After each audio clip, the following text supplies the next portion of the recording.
Phùng Thiệu Phong tiết lộ hai điều anh thích nhất ở Triệu Lệ Dĩnh và tự hỏi cô ấy muốn gì khi kết hôn với anh. Trong làng giải trí Hoa ngữ vốn ồn ào và khắc nghiệt, có những lời bộc bạch khiến người ta phải lắng lại. Gần đây, Phùng Thiệu Phong bất ngờ chia sẻ trong một buổi phỏng vấn thân mật về hai điều anh thích nhất ở Triệu Lệ Dĩnh, người phụ nữ từng nắm tay anh đi qua những tháng ngày ngọt ngào lẫn sóng gió. Không dừng lại ở đó, anh còn tự hỏi một câu khiến bao người chấn động: rốt cuộc khi em kết hôn với anh, em muốn gì ở anh? Câu nói như tiếng vọng từ đáy lòng, vừa tha thiết, vừa day dứt, mở ra nhiều suy tư về mối tình từng làm dậy sóng truyền thông, nhưng nay đã trở thành hồi ức khiến người trong cuộc không khỏi bồi hồi. Trong buổi trò chuyện, ánh mắt Phùng Thiệu Phong chợt trở nên xa xăm. Anh nhắc đến lần đầu tiên gặp Triệu Lệ Dĩnh trên phim trường, một cô gái nhỏ bé, mái tóc buộc gọn, đôi mắt trong sáng như chứa cả bầu trời. Điều đầu tiên tôi thích ở cô ấy, anh nói, chính là sự kiên cường, không ồn ào, không phô trương. Triệu Lệ Dĩnh từng bước khẳng định mình từ vai diễn nhỏ đến khi trở thành minh tinh hàng đầu. Sự nỗ lực ấy khiến Phùng Thiệu Phong ngưỡng mộ. Anh thừa nhận, trong một thế giới mà nhiều người chọn lối tát, cô ấy chọn con đường chông gai nhưng đầy tự trọng. Tôi đã bị thu hút bởi chính sự kiên định ấy. Điều thứ hai, anh lại mỉm cười dịu dàng, cô ấy có một trái tim lương thiện. Đằng sau sự mạnh mẽ ngoài kia, cô ấy là một người phụ nữ rất tình cảm, quan tâm từng điều nhỏ nhặt nhất cho người thân. Hai điều giản dị, nhưng trong mắt Phùng Thiệu Phong, đó là lý do khiến anh từng bất chấp tất cả để tiến gần hơn đến trái tim Triệu Lệ Dĩnh. Hôn nhân của họ từng là niềm mơ ước của nhiều người. Khi Triệu Lệ Dĩnh xuất hiện trong bộ váy cưới, còn Phùng Thiệu Phong nắm tay cô giữa muôn vàn ánh đèn flash, người ta tin rằng đây sẽ là câu chuyện cổ tích có thật. Anh từng chăm sóc cô chu đáo, từng nấu cho cô một bữa ăn đêm sau ngày quay mệt mỏi. Có hôm trời mưa lớn, anh cởi áo khoác che cho cô, mặc cho mình ướt sũng.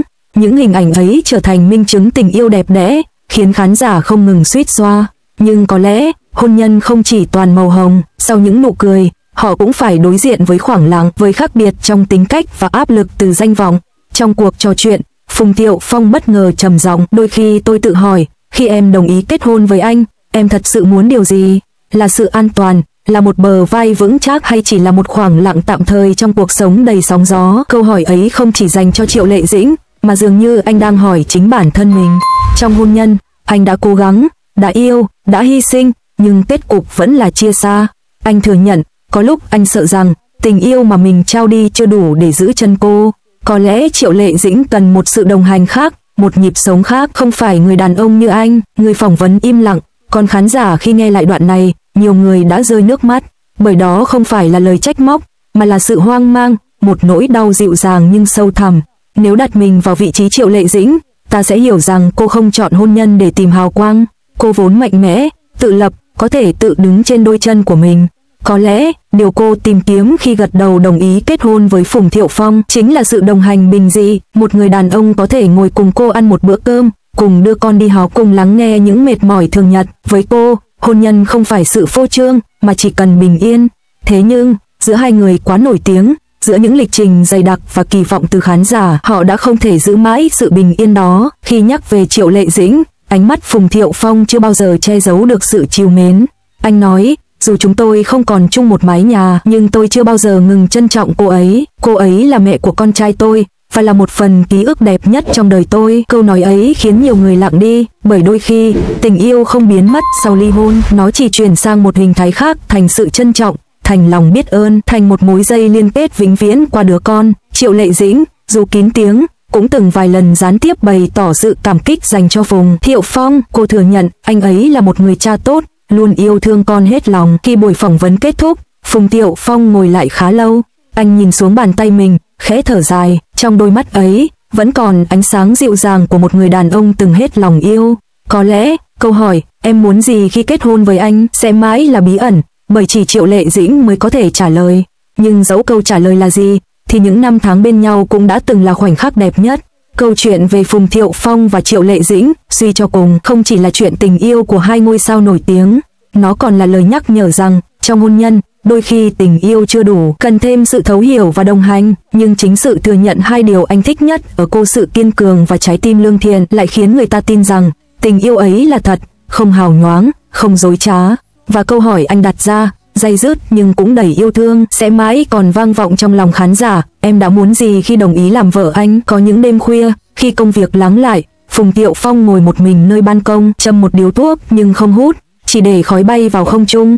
Anh nghĩ đến những ngày tháng bên Triệu Lệ Dĩnh, tiếng cười, ánh mắt, thậm chí cả những lần cãi vã vụn vặt, cô ấy luôn mạnh mẽ đến mức đôi khi tôi quên mất rằng cô ấy cũng cần được dựa vào. Anh thì thầm, đó cũng là lý do anh luôn tự trách phải chăng mình chưa từng thật sự làm bờ vai vững chắc cho cô, để rồi khi cô rời đi, anh mới thấm thía nỗi trống vắng. Ít ai biết rằng, trong suốt thời gian chung sống, Triệu Lệ Dĩnh đã từng làm nhiều điều âm thầm cho Phùng Thiệu Phong. Có lần, cô sắp xếp lịch quay dày đặc để bay về Thượng Hải chỉ kịp nấu cho anh một bữa ăn sinh nhật. Cũng có lần, khi anh gặp khủng hoảng vì tin tức tiêu cực, chính cô đã ngồi bên cạnh, nắm tay anh và nói, anh chỉ cần là chính anh thôi, còn lại em sẽ cùng anh đối mặt. Những chi tiết ấy ít khi được tiết lộ nhưng lại là minh chứng rõ nhất cho tình yêu chân thành của cô. Và khi nhớ lại, Phùng Thiệu Phong càng thêm day dứt vì không thể giữ được cô lâu hơn.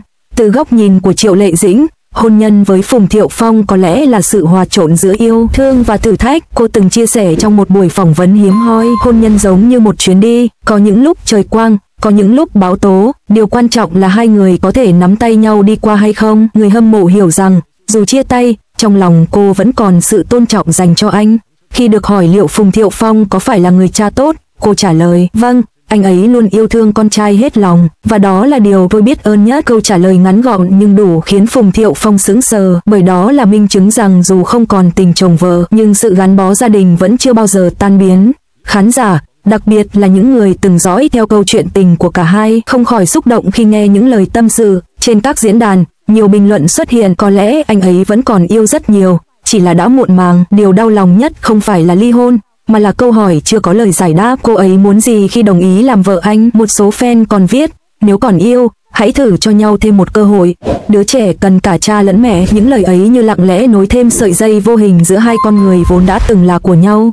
Khi buổi phỏng vấn gần kết thúc, Phùng Thiệu Phong nói khẽ, tôi không hối hận vì đã yêu, cũng không hối hận vì đã cưới.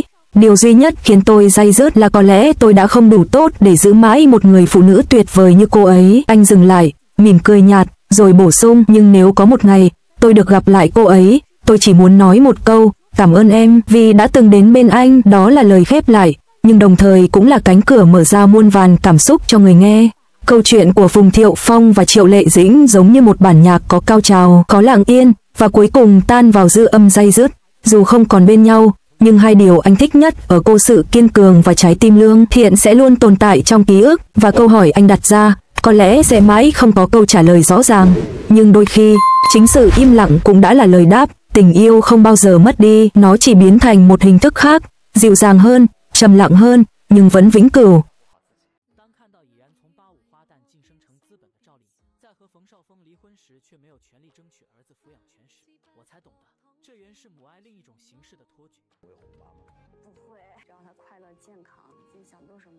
估计大家提起赵丽颖和冯绍峰都会觉得意难平吧。当初拍完《知否》后，两人突然公开了恋情，起初很多人都难以接受，认为不般配也太过突然。但之后他们却结婚生下了儿子，想想一家三口幸福美满。却不料当大众逐渐磕上头时，这段维持3年的婚姻却戛然而止。然而更令人没想到的是，两人离婚时竟官宣共同抚养儿子，而身价过亿的赵丽颖也没有权利。